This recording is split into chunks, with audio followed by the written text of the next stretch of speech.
अपने मुंह से तुम ये ना कहो कि कहां लग रहा है। हम और आपका काम ये है कि हम लोग अपनी अपनी बात प्रस्तुत करें और निर्णय निकालने के लिए ये लोग बैठे। इसको समझना पड़ेगा। अब जरा इनका उत्तर सुन लो। इन्होंने तर्क दिया था, इन्होंने ये कहा था कि नहीं कहा था कि भगवान यदि साधु अपराध करेगा तो साधु को दंड भगवान देगा। और इन्होंने ये अपने मुख से अपनी बात काट दी। काट ऐसे दी, इन्होंने कहा लक्ष्मण वो भगवान है, भगवान के चक्कर में न पड़ो, वो दो बातें करता है। भगवान के चक्कर में न पड़ो, वो दो बातें करते हैं भगवान, वो ये भी कहते हैं, वो ये भी कहते हैं। तो इन्होंने अंत में एक निर्णय दे दिया कि लक्ष्मण भगवान के ऊपर टिप्पणी करने का कोई अधिकार। तो जब तुम अपने मुख से ये कह रहे हो कि भगवान के ऊपर टिप्पणी करने का अधिकार नहीं है, तो फिर तुम्हें ये नहीं कहना चाहिए था कि भगवान यदि साधु अपराध करेगा तो साधु को भगवान दंड। जब तुमने जबरदस्ती कुछ भी कह देंगे, ये नियम नहीं है कि हम कुछ भी कहें। हर व्यक्ति की एक मर्यादा होती है। मर्यादा के अंदर बोला जाए तो बात अच्छी लगेगी, और मर्यादा के बाहर बोला जाए तो वो बात अच्छी लगने वाली नहीं है। हमारा उत्तर ये था कि यदि भगवान की शरण में कोई है, भगवान की शरण में कोई है और अपराध कर भी दे, तो भगवान अपने भक्तों को, अपने संतों को उस अपराध का दंड नहीं देते। और प्रमाण मैं दिए देता हूं, व्यर्थ की बातें न करेंगे कि हमारी बात क्या है क्या नहीं है। ठीक है, सीधे उत्तर ले लो। आपका वाक्य था कि भगवान दंड देगा, और मैं कहता हूं भगवान दंड नहीं देंगे। कैसे? उत्तर मैं इसी ग्रंथ से किए देता हूं। जैसे दो भाई थे, दो भाई, एक भगवान की शरण में था और एक भगवान के विरोध में था। तो जो भाई भगवान के विरोध में था तो भगवान ने उस भाई को छिप करके मार दिया। समझ जाएंगे सब लोग कि भगवान ने किसको छिप के मारा। ठीक है, जिस काम के कारण भगवान ने बड़े भाई को छिप करके मार दिया, वही काम बाद में छोटे भाई ने किया। वही काम बाद में छोटे भाई ने किया। लेकिन छोटा भाई भगवान की शरण में था, भगवान की कृपा थी, साधु था, भगवान का भजन करने वाला था। तो भगवान ने उस भाई को दंड, काम दोनों का एक था। और ग्रंथ में प्रमाण है, क्या है? तो कहा जय अध बधेव, अध माने पाप, जय अध बधेव व्याध चिन्ह।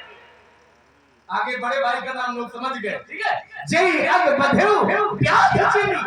और फिर सोई कीन, सोई माने वही, कीन माने किया, फिर सोई कीन छोटे भाई ने कुचाली, बाद में वही कुकर्म छोटे भाई ने किया। और सोई करतूत, लेकिन सपने सोन राम ही। स्वप्न में भी भगवान ने अपने भक्त की ओर दंड देना तो दूर है, स्वप्न में भी भगवान ने अपने भक्त की ओर आंख उठा करके भी नहीं देखा। क्यों नहीं देखा? उसका कारण यह है कि भगवान कहते हैं कि कलऊ सदा तिनके रखवारी और जिन बालक राखे। तो भगवान उनकी रक्षा करेंगे किसकी? साधु संतों की, भक्तों की, जो उनकी शरण में है। आप कहते हो, भगवान ये कहते हैं कि मोय न सुहाई ब्रह्म को द्रोही। देखिए भगवान सब कहते, सब बातें ठीक, ब्राह्मण श्रेष्ठ है, गुरुजी श्रेष्ठ है, सब लोग श्रेष्ठ हैं, लेकिन जब बात भगवान की आ जाएगी तो चाहे भक्त ये क्यों न कहे कि भगवान हम सामने वाले पर बाण कैसे चलाएंगे।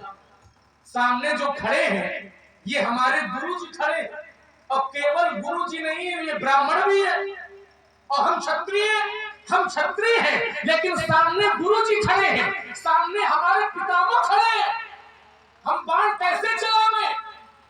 भगवान कहते हैं, आपने कहा ब्रह्म कुल का द्रोही अच्छा नहीं लगता है, लेकिन भगवान ने कहा कि तुम बाण चलाओ, तुम्हारा काम है कर्म करने का, तुम बाण चलाओ और फल जो मिलेगा वो देने के लिए हम खड़े। तुम इसकी चिंता न करो कि ब्राह्मण पर बाण चलाएंगे तो क्या फल मिलेगा, जो कुछ मिलेगा वो निपटाने के लिए हम बैठे। और उसी श्लोक का ये अर्थ है कि सर्व धर्मान परित्यज्य मामेकं शरणं व्रज और अहम त्वा, तो मैंने तुम्हें सर्व पापेभ्यो, सभी पापों से मुक्ति दे दूंगा। कौन? भगवान। तो कहने का हमारी तात्पर्य ये है कि यदि व्यक्ति भगवान की शरण में है तो कितना भी अपराधी क्यों कितना भी दुष्ट क्यों न हो, और यदि वो भगवान की शरण में पहुंच जाता है तो भगवान उस पर कृपा करते हैं और उसके पापों को मुक्त कर देते हैं। इसको समझना पड़ेगा, एक बात। दूसरी बात, अब आप जाने क्या उत्तर दे रहे हो, ये कह रहे हो गंगा जी के किनारे बहुत से लोग रहते हैं लेकिन सब लोग गंगा नहाने नहीं जाते हैं। देखिए, सब लोग गंगा नहाने नहीं जाते, ये बात ठीक है। काम, लोगों के पास काम भी तो है, नाना प्रकार के काम है संसार में। सब लोग यदि गंगा नहाने नहीं जाते तो क्या मतलब गंगा सबकी माता न कही जाएगी? जैसे ही काली माता का मंदिर है, काली माता के मंदिर में जरूरी नहीं कि गांव के सभी लोग इनको माता मानते हैं। बहुत से लोग ऐसे होंगे जो इनकी पूजा नहीं करते, नहीं माता मानते। तो किसी के मानने या न मानने से इन पर कोई प्रभाव पड़ने वाला, इनको जगत जननी कहा जाता है, कहा जाएगा और कहा जाता रहेगा। कोई माने और चाहे न माने, लेकिन माता जी पर कोई प्रभाव पड़ने वाला। तो इन्होंने कहा वो धरती है, तो क्या सीता का जो संबंध है क्या वो सबसे संबंध है? ये उत्तर नहीं बनेगा। धरती सबकी माता है। आचार्य हमारे यहाँ सबसे पहले, अब भले ये नहीं होता है, लेकिन सबसे पहले नियम ये था कि हम सो करके उठे तो पृथ्वी पर चरण रखने से पहले पृथ्वी माता को प्रणाम करें। विष्णु पत्नी नमस्तुभ्यं पाद स्पर्शस्तु में। तो कहने का तात्पर्य जब धरती विष्णु जी की पत्नी है, बहुत से लोग ऐसे हैं जो धरती को न माता माने, बहुत से लोग तो ऐसे भी हैं जो इसी देश में रहते हैं फिर भी भारत माता को भारत माता नहीं मानते। तो वो नहीं मानते हैं, धरती को माता न माने तो उनके मानने ना मानने से धरती को माता नहीं कहा जाएगा। धरती माता थी, धरती माता है और धरती माता रहेगी। तो जब धरती माता है तो धरती माता एक की नहीं होती है, गंगा माता एक की नहीं है, गाय माता केवल एक की नहीं है। कोई एक व्यक्ति यदि गाय को न माने, बहुत से लोग हैं जो गाय को काटते हैं, अब वो माता माने तो काटे क्यों? अब ये उनकी मानसिकता पर निर्भर है कि वो गाय को माता नहीं मानते हैं, वो धरती को माता नहीं मानते हैं। लेकिन गाय और धरती माता को माता कहा जाता और कहा जाता रहेगा। तो हमारे कहने का तात्पर्य केवल इतना था कि सीता धरती की पुत्री है, और जब सीता धरती के पुत्री है तो हम सभी भी धरती के पुत्र हैं। तो यदि सीता का विवाह धनुष तोड़ करके किया जा रहा है तो एक का हित नहीं है, सबका हित है। और इसका मैंने प्रमाण भी दिया था कि ए ब्याह अति हित सब ही का। दूसरा प्रमाण भी दिया था, दो चाप खंड नहीं डाले और देख लोग सब भय। तो इन्होंने कहा तुमने जयंत वाली बात पर कोई उत्तर नहीं दिया, महात्मा मिल गए। अच्छा, ये नया चिंतन इस समय लाए हो जयंत वाला। चलो जयंत वाला लाए हो तो देखिए, साथ देना विषय अलग है। इन्होंने कहा संत ने साथ दे दिया, बात समझना जरा। जैसे कोई व्यक्ति अपराध करे और अपराध में कोई संत उस अपराध में साथ दे, अपराध को करने में या करवाने में कोई संत साथ दे, ये विषय अलग है। अब किसी से अपराध हो जाए अब फिर वो भटका भटका घूमे और कोई साथ मिल जाए बता दे कि तुम्हें इससे छुटकारा चाहिए, तो केवल ये उपाय है कि भगवान की शरण में चले जाओ। तो क्या इस मार्ग को बताने में ये कहोगे कि उसने अपराधी का साथ दिया? उस अपराध में साथ नहीं दिया गया। संतों का तो काम ही ये होता है कि जो समाज में बिगड़ जाए, जो लक्ष्य से भटक जाए, उस व्यक्ति को लक्ष्य तक पहुंचावे। आत्मा, जीवात्मा और परमात्मा के बीच में है महात्मा। महात्मा ही जीवात्मा को परमात्मा तक पहुंचाता है। और नारद जी ने वही किया। तो इन्होंने कहा नारद ने साथ दिया तो राम जी ने छोड़ा नहीं, फिर भी एक आध छोड़ दी। देखिए, उस प्रसंग को महाराज आप पढ़ोगे तो आपको ये मिलेगा कि राम जी ने फिर जयंत को छोड़ दिया। आप कहते हो नहीं छोड़ा, और कहते हैं छोड़ दिया। वहां पर एक दोहा उसी प्रसंग में क्या है, तो कहा तीन मोह बस द्रोह यद्यपि तेहि कर बध उचित, लेकिन प्रभु छाड़े माने छोड़ दिया। प्रभु छाड़े कर छोह माने कृपा, भगवान ने कृपा करके छोड़ दिया। कैसे? एक आंख फोड़ करके। उत्तर क्या है? तो कहा तीन मोह बस द्रोह यद्यपि नहीं कर बध उचित। जरा ध्यान देना, जैसे कोई न्यायाधीश के सामने किसी अपराधी ने ऐसा अपराध किया हो कि इसको फांसी की सजा सुनाई जाएगी, इसको मृत्यु दंड दिया जाना है, माने जो उसका अपराध है, अपराध इतना बड़ा है कि इसे मृत्यु दंड मिलेगा, लेकिन उसने अपने अनुनय विनय प्रस्तुत की तो न्यायाधीश को कृपा हो गई, दया आ गई और न्यायाधीश ने कह दिया कि जाओ, अच्छा तुम्हें मृत्यु दंड हम नहीं देंगे, तुम्हारा केवल एक हाथ काट लिया जाएगा। तो बताओ, हाथ काट लिया जाए और मृत्यु दंड होने वाला हो तो इसको कृपा मानोगे कि नहीं मानोगे? इसको छाड़ना मानोगे कि नहीं मानोगे? छोड़ना कहोगे कि नहीं कहोगे?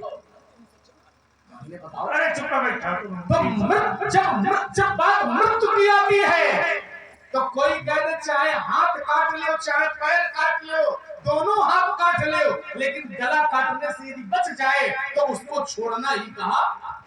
मैं अपनी बात रोकता हूँ और आपकी बात सुनना चाहता हूँ। बल वाली व्यवस्था है नहीं। वाकई में लक्ष्मण बुद्धिमान नहीं है तो तुम्हारे सामने कैसे करें? नहीं, अच्छी बात है। और तुमने इतनी बुद्धि से तुमने हमारी बात को उत्तर की ओर ले गए, ये सबसे बड़ी बात है। तुमने ये आरोप हमारे ऊपर जरूर लगा दिया कि पंडित जी ये देवी है, काली जी है, कोई इनकी पूजा ना करे तो इनका क्या बिगड़ जाएगा? क्या नहीं बिगड़ जाएगा? क्या नहीं बिगड़ जाएगा ये बताओ। यदि पत्थर की मूर्त यदि मंदिर में रखी है और यदि उस पत्थर की मूर्त की पूजा नहीं होती है तो ईमानदारी से बताओ, क्या उस मूर्ति का कोई महत्व है? उत्तर दो, उत्तर करो। कौन करे? वो लोग थोड़ी करेंगे, हम करेंगे। तो क्यों बीच में नहीं? बीच में थोड़ा सम्मान है बोलने का, क्योंकि दिशा गलत पकड़ रहे हैं। नहीं, दिशा गलत नहीं पकड़ रहे। यदि गंगा धरती में आई है तो काहे के लिए आई है? ये बात क्या बात है? सुंदर बात। समझ रुक जाओ। हाँ, एक क्षण। मंदिर में मूर्त की प्रतिष्ठा हो गई। हाँ, ठीक। विचार करना, उसकी प्रतिष्ठा हो गई और यदि पूजने वाला पुजारी मंदिर में नहीं है तो हम तुमसे पूछ रहे हैं, तुमने संतान पैदा की, एक क्षण को तुमने संतान पैदा की, उसको पाला पोसा बड़ा कर दिया और वो तुमको बुढ़ापे में एक लोटा पानी नहीं देता है, बताओ संतान का क्या महत्व? अब इसका उत्तर हम करें अरे हम ही करेंगे।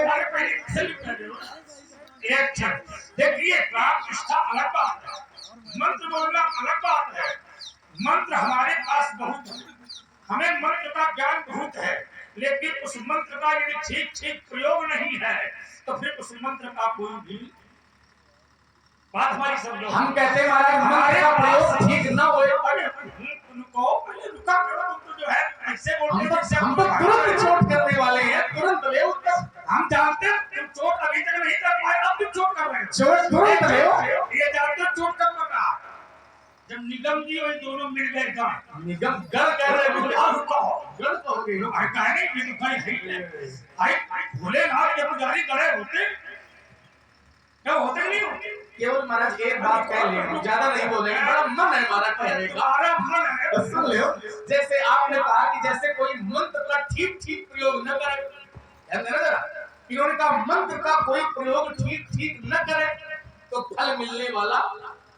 हम कहते हैं बहुत से भक्त ऐसे होते हैं जिनको मंत्र आते नहीं, मंत्र नहीं आता है, प्रयोग तो जब आता नहीं तो प्रयोग क्या करेंगे? तो क्या उन्हें फल नहीं मिलेगा? अरे एक तो भक्त ऐसा था महाराज, आप कहते हैं मंत्र का प्रयोग ठीक नहीं आता है तो फल नहीं मिलेगा, और हम कहते हैं उसको बिल्कुल नहीं आता था। उससे महात्माओं ने कहा तुम राम राम करो, राम भी तो मंत्र है, महामंत्र जो जगत महेश्वरी। महात्माओं ने कहा तुम राम राम करो, तो उसने कहा हम करे ना पाएंगे ठीक। हमने जीवन भर मार काट की है, मरा करेंगे, तो उसने मरा किया, तो क्या फल मिला कि नहीं मिला? उल्टा ना शपथ चल जाना, ये भावना की धरती है। यदि माता जी से भावना जुड़ेगी, अरे इस बात का प्रमाण वेद पुराण में देने की आवश्यकता नहीं है। जब भावना की धरती है, एक चिंतन आप लोग कर ले, माता घर में होती है, अपना पुत्र होता है, पुत्र छोटा है और बोल नहीं पाता है सही से, तब पुत्र अपनी माता से भावना में कहता है कि माता जी हमें भूख लगी है, टोटी दे दो। टोटी नाम नहीं है, नाम शुद्ध है रोटी। लेकिन माता अपने पुत्र के भाव को जान जाती है और पुत्र के सामने भोजन। ठीक वैसे ही भगवान भी अपने भक्तों के भाव को जान जाते हैं, भले ही मंत्र का प्रयोग ठीक होए अच्छा है। माता इसलिए अपने पुत्र की बात को जान जाती है क्योंकि वो माता पैदा करती है। परम पिता होता है। रुको, तुम हम कभी को कथा सुनाए हो, माँ का हम लोग काम नहीं है। हाँ, हमने भी कहते को लिया है। या तो लक्ष्मण से तुम संवाद करो, ये तो हमें करना। हमने भी कहते लिया है। ये बात आपकी अपनी जगह सही है। आप अपने ज्ञान पर जो आप उत्तर दे रहे हो, ये हम सब जानते हैं, ऐसा नहीं कर नहीं जानते। लेकिन समस्या है कि लक्ष्मण की बात को हम स्वीकार थोड़ी करेंगे। अगर हम स्वीकार कर लेंगे तो लक्ष्मण परशुराम संवाद क्या मांगे? अंकित पांडे आओ जरा कुछ बोलो आगे। आपकी बात की देखो आपकी बात अपनी जगह सही है ना। अब देखो लक्ष्मण ने जो बात कही है उसके उत्तर हम ठीक ठीक दे दे। तुमने कहा कि बच्चा जो है तोतली भाषा में तोती कहता है, बात समझना।